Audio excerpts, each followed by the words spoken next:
Hello everyone, welcome to shine life style. இன்றைக்கி நாங்கள் என்ன பார்க்க போகிறோம்டா பீக்கங்காய் வெள்ளைக்கறி எப்படி பண்ணுறேன்னு தான் பார்க்க போகிறோம். வாங்க வீடியோக்குள்ளே போய் பார்ப்போம். இதுக்கு முதல்ல நான் பீக்கங்காய் ஒரு பீக்கங்காய் எடுத்திருக்கேன். அது சின்ன சின்ன துண்டாக வட்டி எடுத்துருக்கிறேன். அதை கடாயில் போடுவோம். அதுக்கு பிறகு இதுக்கு தேவையான அளவு தண்ணி விடுறேன். தண்ணி ஓரளவுக்கு பீக்கங்காய் மூழ்கிற அளவுக்கு விட்டால் காணும். பிறகு உப்பு தேவையான அளவு போட்டுக்கொள்ளுங்க. மஞ்சத்தூள் நான் இது ஒரு அரை டீஸ்பூன் அப்படி சேர்த்துருக்கேன்.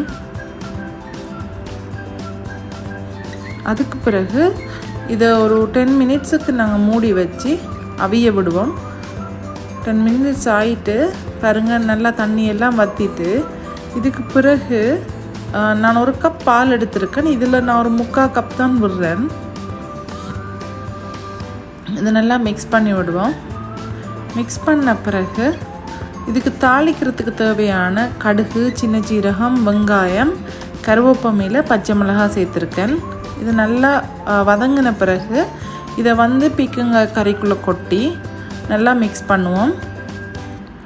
ஓகே, பீக்கங்காய் கறி ரெடி ஆகிட்டு மறக்காமல் நீங்களும் உங்களோட வீட்டில் ட்ரை பண்ணி பாருங்கள். அதோடு மறக்காமல் இந்த சேனலை சப்ஸ்கிரைப் பண்ணிக்கொள்ளுங்கள். தேங்க்யூ.